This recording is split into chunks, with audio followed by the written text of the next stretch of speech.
Hello नमस्कार साथियों, NCERT class में आपका एक बार फिर स्वागत है। हम लोग इस समय क्लास 6 की हिस्ट्री विषय का अध्ययन कर रहे हैं। आज की ये हमारे इस क्लास की लास्ट वीडियो रहेगी, यानी कि हम लोग 9 चैप्टर तक पढ़ चुके हैं। आज का यह लास्ट वीडियो रहेगा और आज से हमारी यह क्लास 6 की जो हिस्ट्री है वो ख़त्म हो जाएगी। इसके बाद हम लोग 7th की स्टार्ट करेंगे। तो आइए शुरुआत करते हैं आज की क्लास की।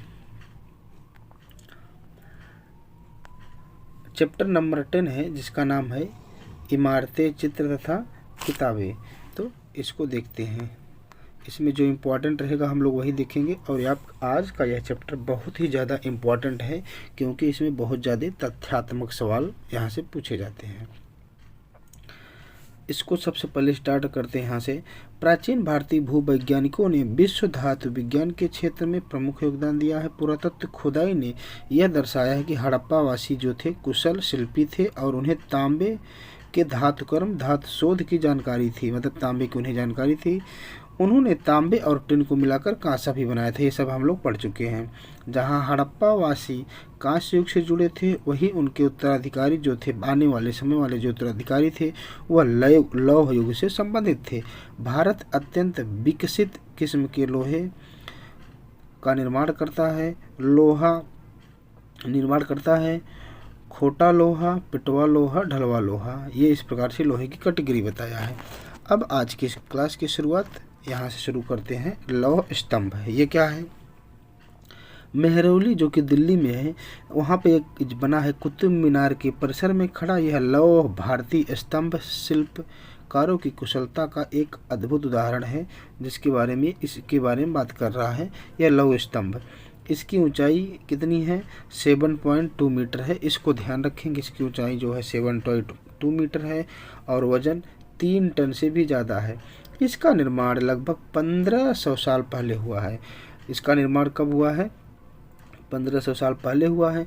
इसके बनने के समय की जानकारी हमें इस पर खुदे अभिलेख से मिलती है। इसमें चंद्र नाम के एक शासक का जिक्र हुआ है। यहाँ से इम्पोर्टेंट एक तथ्य निकल के आया कि जो कुतुब मीनार वहाँ खड़ा हुआ है उसमें किस शासक का नाम मिलता है? चंद्र नामक शासक का जिक्र है, जो संभवतः गुप्त वंश के थे। आज आश्चर्य की बात यह है कि इतने शताब्दियों के बाद भी इसमें जंग नहीं लगा है। तो ये एक बहुत बड़ी बात है कि जो यह लौह स्तंभ इतना पुराना है फिर भी इसमें जंग नहीं लगा हुआ है। ईंट और पत्थरों की इमारतें। हमारे शिल्पकारों की कुशलता के नमूने स्तूपों जैसे कुछ इमारतों में भी देखने को मिलती है। मतलब यहाँ के जो शिल्पकार होते उस समय जो शिल्पकार थे, वो जो स्तूपों के साथ साथ उनकी कुशलता जो है, इमारतों में भी जो स्तूप बने हैं उसमें तो उनकी कलाकारी थी ही, साथ में इमारतों में भी बहुत ज़बरदस्त की कलाकारी थी। स्तूप का होता है, इसका शाब्दिक अर्थ होता है टीला होता है। स्तूप का अर्थ शाब्दिक अर्थ टीला होता है। हालांकि स्तूप विभिन्न आकार के थे, कभी गोलाकार के, तो लंबे, तो कभी बड़े या छोटे, मतलब कई आकार के होते थे। उन सब में एक समानता है, प्रायः सभी स्तूपों के भीतर एक छोटा सा डिब्बा रखा रहता है। इन डिब्बों में बुद्ध या उनके अनुयायियों के शरीरों के अवशेष होते हैं। देखिए, जो स्तूप होते हैं उनकी एक बहुत बड़ी खासियत है, क्योंकि ये बुद्ध से संबंधित थे, तो इसमें जो बुद्ध में संबंधित थे, तो इन स्तूपों में यह माना जाता है कि जो स्तूप में होता है उनमें शरीर का कोई एक अंग उनका उसमें रख के वहाँ दफनाया जाता है। इसमें दिया है, जैसे दांत हो गए, हड्डी या राख, कुछ भी हो सकता है। तो ये यहाँ पे लौह स्तंभ का चित्र है। आगे बढ़ेंगे तो यहाँ पे एक दिया है सांची का स्तूप के बारे में, तो इसको थोड़ा देख लेते हैं, बहुत ही महत्वपूर्ण है। उनके द्वारा प्रयुक्त कोई भी चीज़ या कोई भी कीमती पत्थर अथवा सिक्के रखे रहते हैं। मतलब जो प्रयोग करते थे गौतम बुद्ध, उनसे संबंधित जो भी कोई चीज़ रहती थी उस स्तूप में रखा जाता था। इसे धातु मंजूषा भी कहते हैं। ये भी ध्यान देखना है कि इसे धातु मंजूषा भी कहते हैं। प्रारंभिक स्तूप धातु मंजूषा के ऊपर रखा मिट्टी का टीला होता था। जो शुरू में जो स्तूप बने होते थे तो कैसे होते थे? मंजूषा के ऊपर एक मिट्टी का टीला होता था।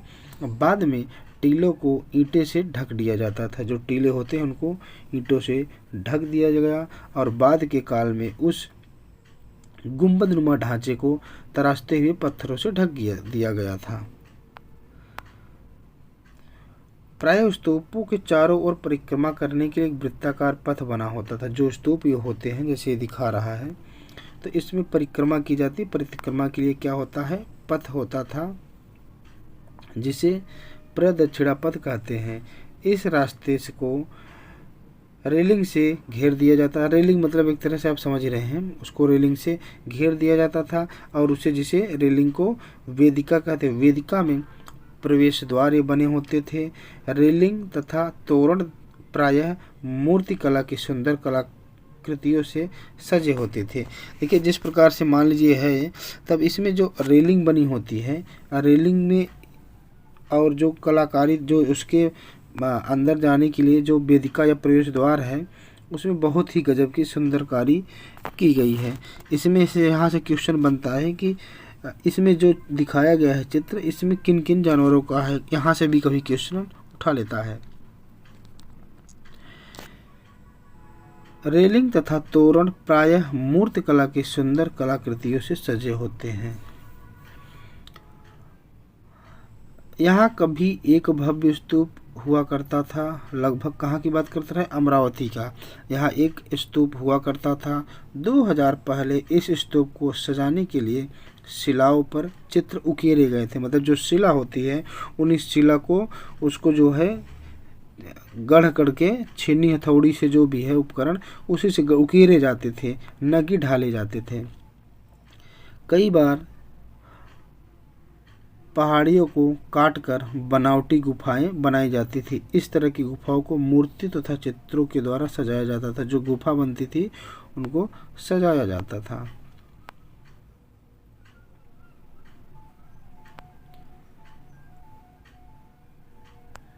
इस काल में कुछ आरंभिक हिंदू मंदिरों का भी निर्माण हुआ और जिनमें मंदिरों में विष्णु, शिव तथा दुर्गा जैसे देवी देवताओं की पूजा होती थी।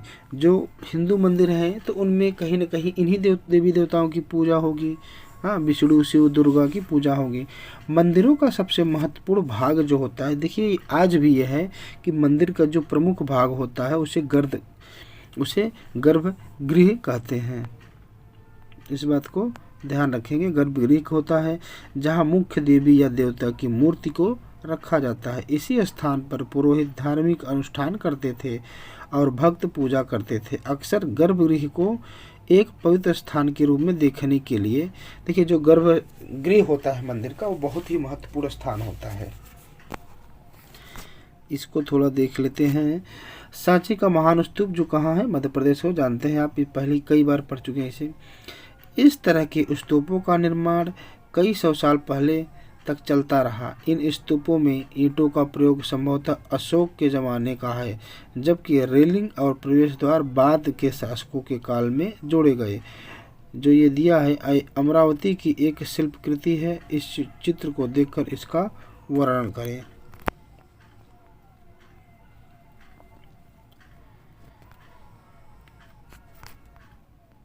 हाँ, आगे देखते हैं।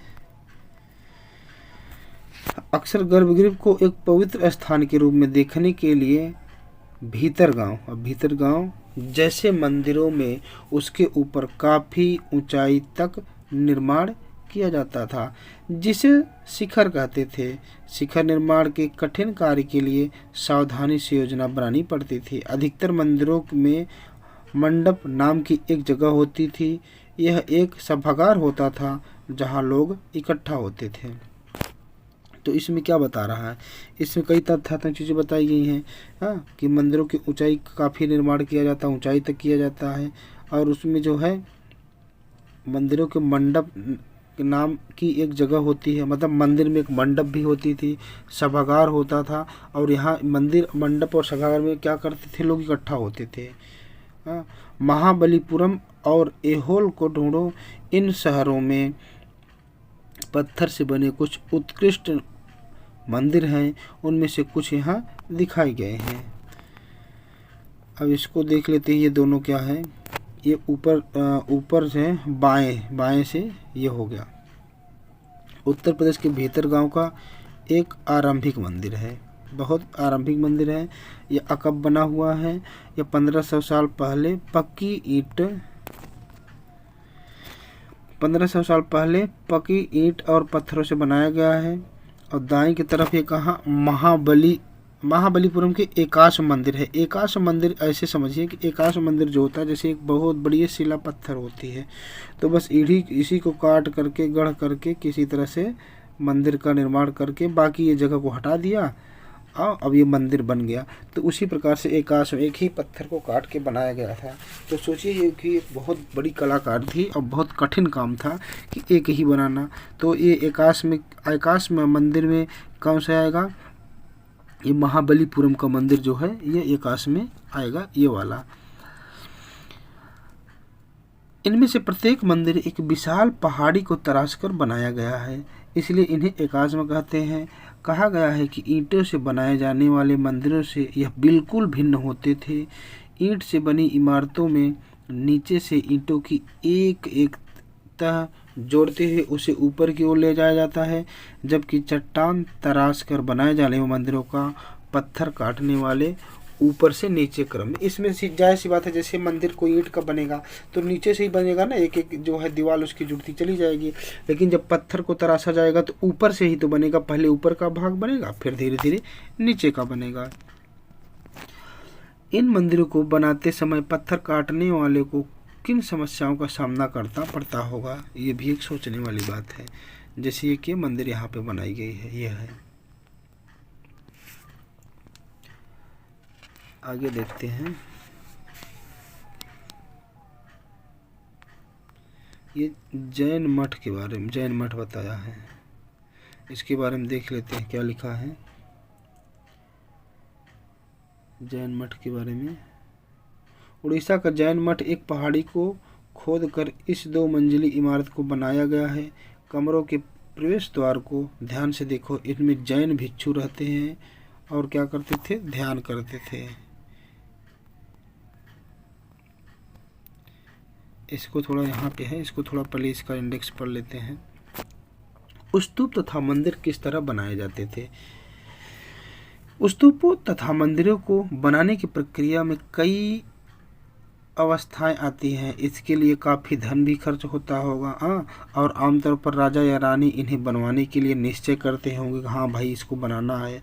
पहला काम अच्छे किस्म के पत्थर ढूंढकर शिलाखंडों को खोदकर निकालता होगा। फिर मंदिर या स्तूप के लिए सोच विचार करता है कि एक स्थान पर शिलाखंडों को पहुंचाना होता था। यहाँ पत्थरों को काट छांट कर तराशने के बाद खंभों, दीवारों की चौखटों, फर्शों तथा छतों का आकार दिया जाता था। इन सब सिक्के तैयार हो जाने पर सही जगहों पर इन्हें लगाना मुश्किल था। मतलब ये एक तरह से बनाया है, इसमें विशेष इम्पोर्टेंट नहीं है किस तरह से बनाया है। और ये उड़ीसा का जैन मठ है। देखिए इसमें यही बताया गया है कि दो मंजिला ये है। और इसमें क्या दिया है, इसमें कुछ देखिए जैन भिक्षुओं के बारे में स्पष्ट नहीं दिखाई देगा, बुक से आप देख सकते हैं, उनके बारे में रह रहे हैं तो उनका दिया गया है।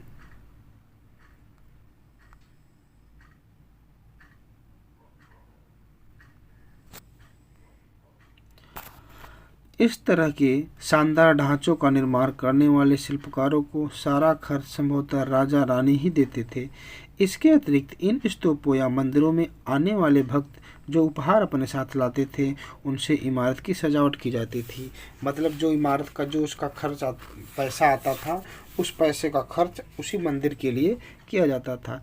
जैसे हाथी दांत का काम करने वाले श्रमिकों के संघ के सांची के एक अलंकृत प्रवेश द्वार को ही तोरण कहते हैं, बनाने का खर्च दिया। मतलब उन्होंने कुछ बनाया तो उन्हें हाथी दांत के रूप में दे दिया।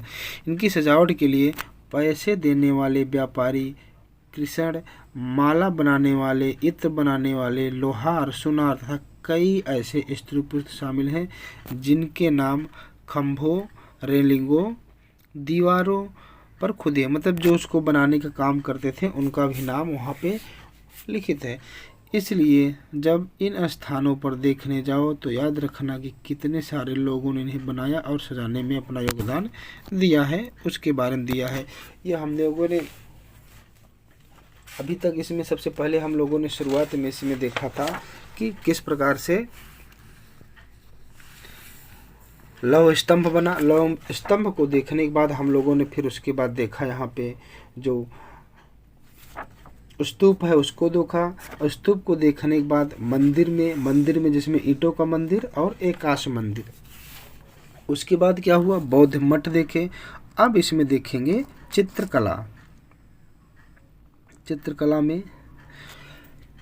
में सबसे पहले अजंता के बारे में बताया गया है। यह वह जगह है जहाँ के पहाड़ों में सैकड़ों सालों के दौरान कई गुफाएं खोदी गई। इनमें से ज़्यादातर बौद्ध भिक्षुओं के लिए बनाए गए विहार थे।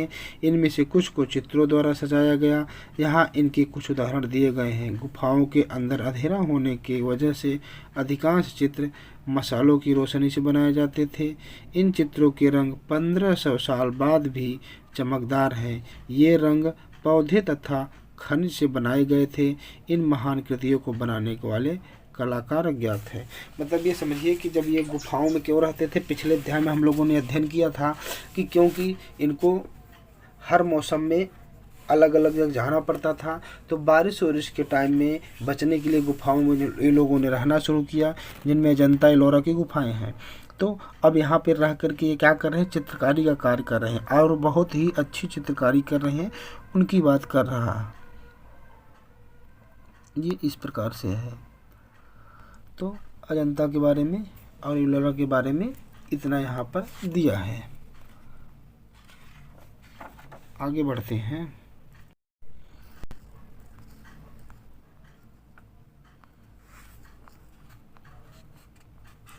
पुस्तकों की दुनिया।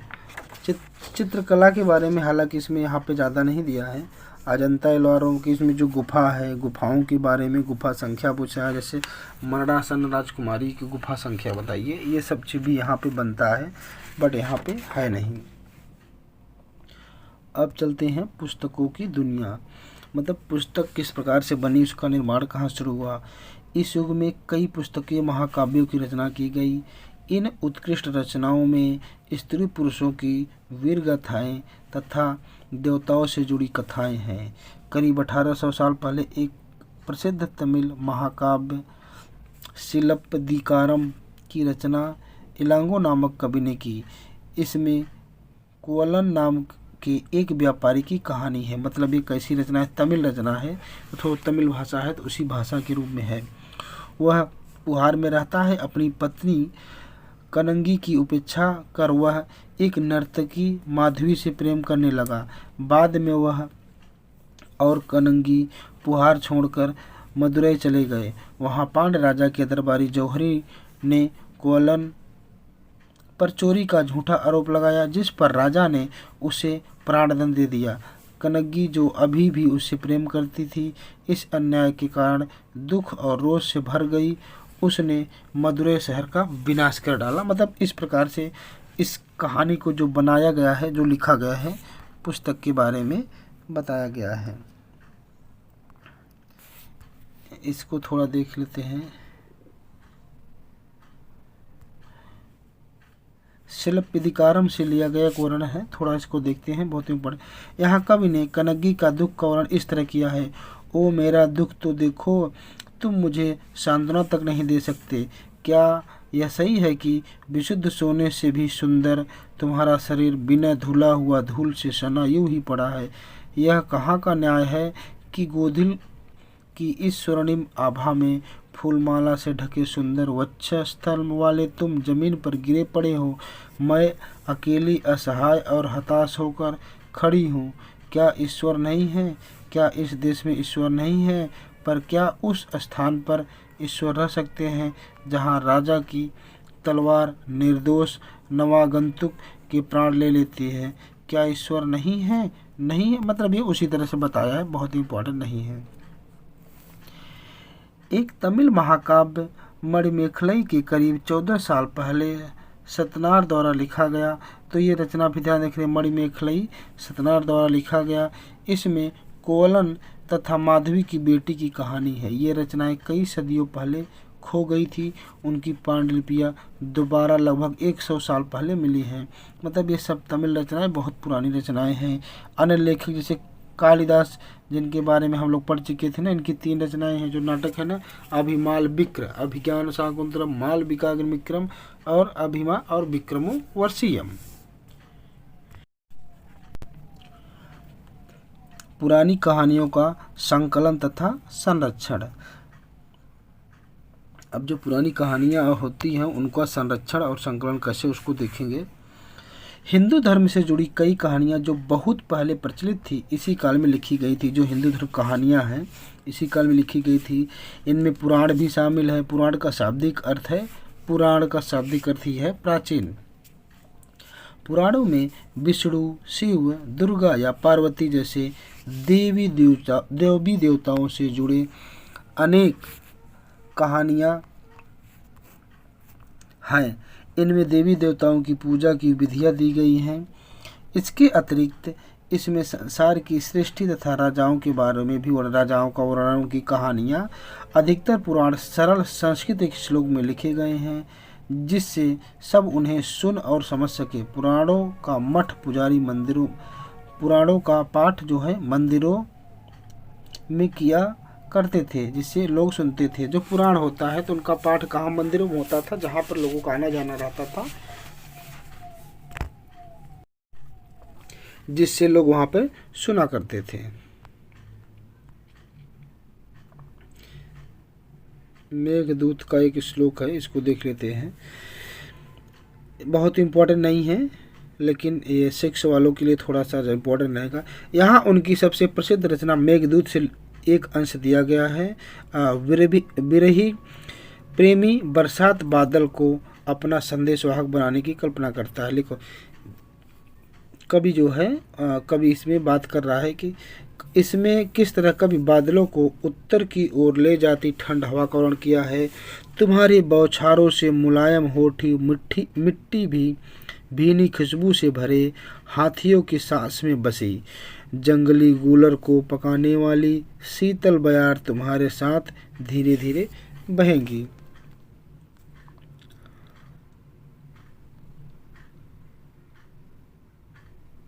इसको देखते हैं यहाँ से।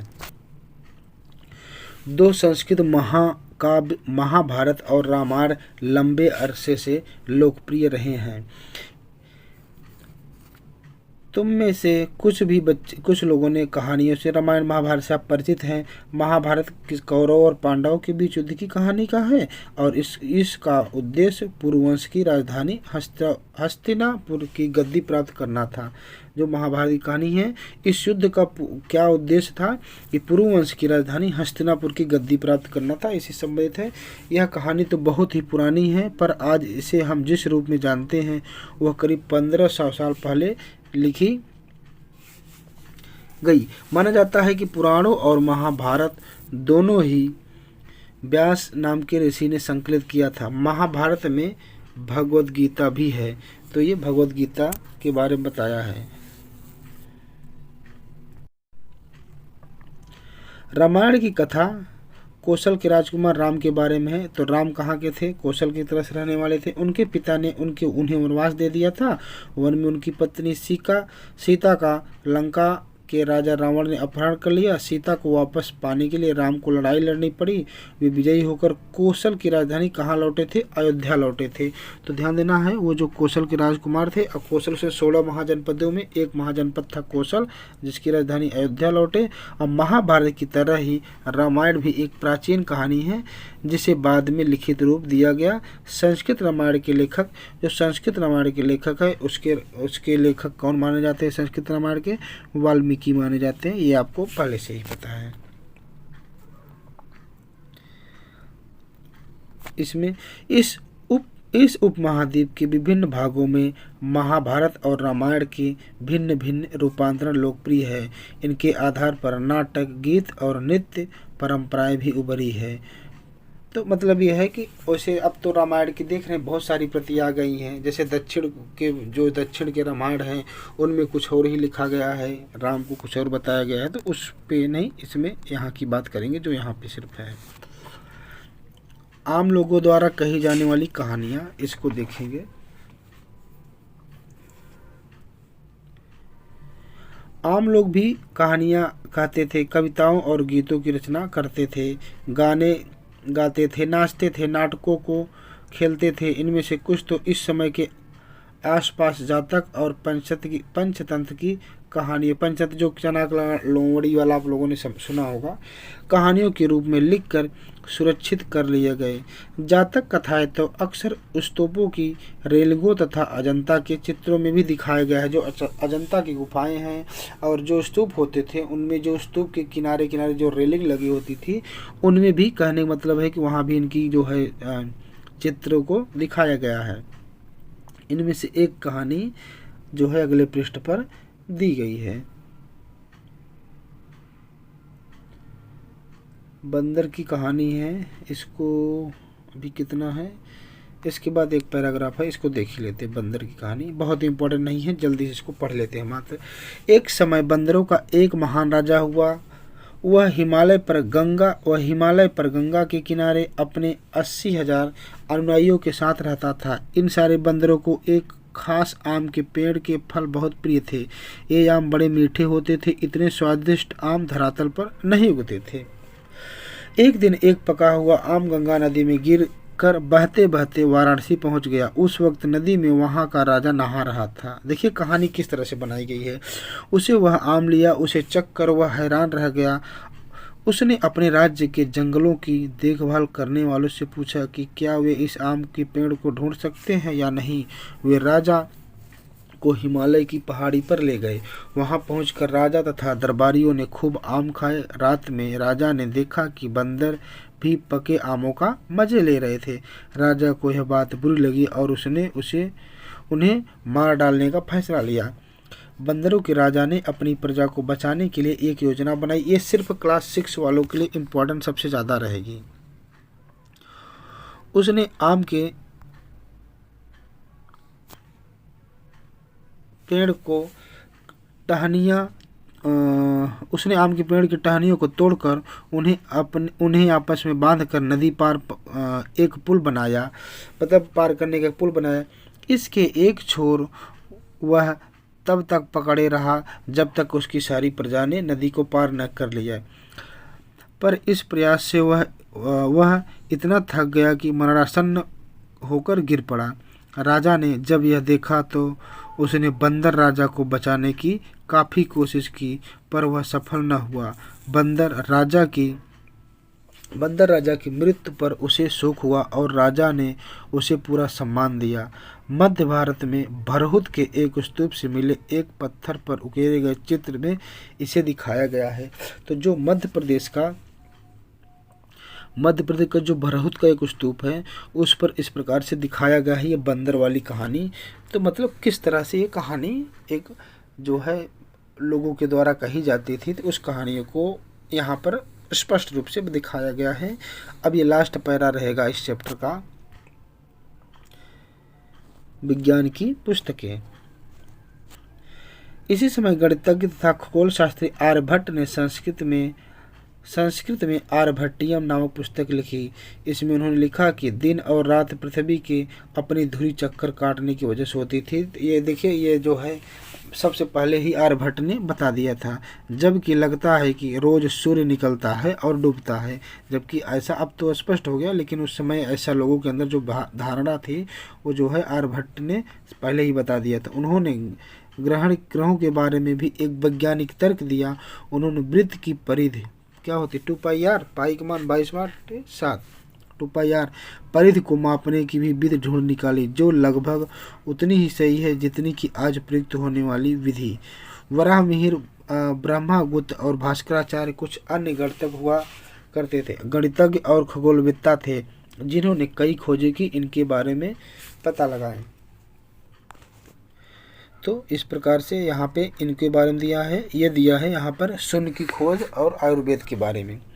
तो अंकों का पता पहले से ही होता रहा है, पर अब भारत के गणितज्ञों ने शून्य के लिए एक नए चिन्ह का आविष्कार किया। गिनती की यह पद्धति अरबों द्वारा अपनाई गई और तब यूरोप में भी फैल गई। आज भी यह पूरी दुनिया में प्रयोग की जाती थी। रोम निवासी शून्य का प्रयोग किए बगैर गिनती करते थे। उनके बारे में भी जानकारी हासिल करनी। रोम जो थी रोमन वाली, जैसे 1 ये वाला हो गया, 5 हो गया, 10 हो गया, तो इसमें जीरो नहीं आता ना, तो बगैर जीरो का ही कल्पना कर लेते थे। आयुर्वेद चिकित्सा विज्ञान की एक विख्यात पद्धति है जो प्राचीन भारत में विकसित हुई। प्राचीन भारत में आयुर्वेद के दो प्रसिद्ध चिकित्सक, एक चरक थे। चरक बहुत ही प्रसिद्ध थे आयुर्वेद के क्षेत्र में, प्रथम द्वितीय शताब्दी में। और सुश्रुत, ये जो सुश्रुत थे ये भी आयुर्वेद के बारे में थे, लेकिन चरक जो है ज़्यादा प्रसिद्ध थे।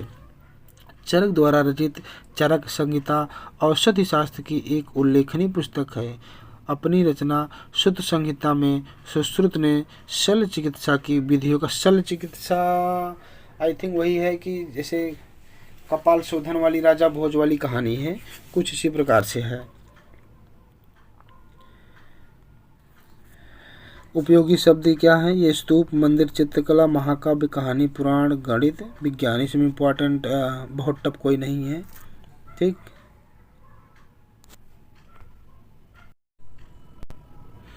इसको देख लेते हैं। स्तूपों के चारों ओर वृत्ताकार पथ लगाने के लिए जो होता है तो उसे क्या कहते थे? जो चारों ओर स्तूपों के चारों ओर जो बना होता था उसे क्या कहते थे? प्रदक्षिणा पथ। और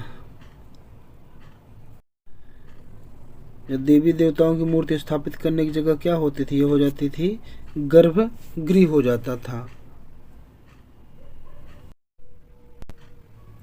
जो शिखर होता है, शिखर जो मंदिर के ऊपरी भाग हो गया वो शिखर हो जाता था। मंदिरों में लोग इकट्ठा होने की जगह जो होती थी तो क्या होता था? वो हो जाएगा मंडप हो जाएगा। स्तूप मतलब एक टीला की तरह जो होता है। बाकी इसमें तिथियां इंपॉर्टेंट, इसको देख लेते हैं। स्तूप के निर्माण की शुरुआत 2300 साल पहले हुई थी। अमरावती का जो है 2000 साल पहले। कालिदास कब? 1600 साल पहले। लौह स्तंभ भीतर गांव का मंदिर, अजंता की चित्रकारी आर्यभट्ट 1500 से पहले। और दुर्ग मंदिर यह 1400 साल पहले।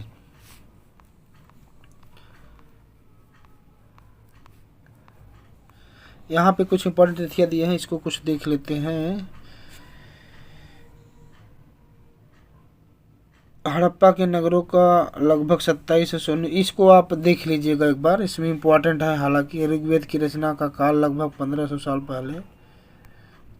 चंद्रगुप्त मौर्य राजा कब बने थे? 321 ईस्वी नहीं, ईसा पूर्व है। अशोक का शासनकाल 272-268 ईसा पूर्व से 231 तक। संगम साहित्य 300 ईसा पूर्व से 300 ईस्वी तक, मतलब 600 साल। कनिष्क 78 से 1000 ईस्वी तक। 78 ईस्वी ही है, ईसा पूर्व नहीं है। गुप्त साम्राज्य की स्थापना 3200। हर्ष, ये बहुत इंपॉर्टेंट है, हर्ष 606 से 647 तक। चीनी यात्री स्वयं का भारत आगमन 630 से 643 तक। पुलकेशिन द्वितीय का शासनकाल 609 से 642 तक। एक बार इसको फिर से देख लेते हैं, अगर इसे नोट करना चाहे तो यहाँ से नोट कर सकते हैं। ये हो गया, उसके बाद ये हो गया, उसके बाद ये है।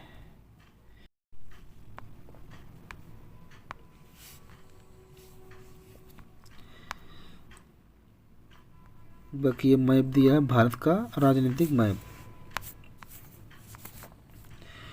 तो आई होप ये क्लास आज की ख़त्म हुई। आज से हमारी क्लास 6 की एनसीईआरटी में हिस्ट्री का भी कंप्लीट होता है। कल से हम लोग स्टार्ट करेंगे क्लास 7 की हिस्ट्री में, हिस्ट्री चालू करेंगे। तो आप अगर हमारे चैनल पर नए हैं तो चैनल को सब्सक्राइब करिएगा, और अगली वीडियो में मिलेंगे। तब तक के लिए धन्यवाद।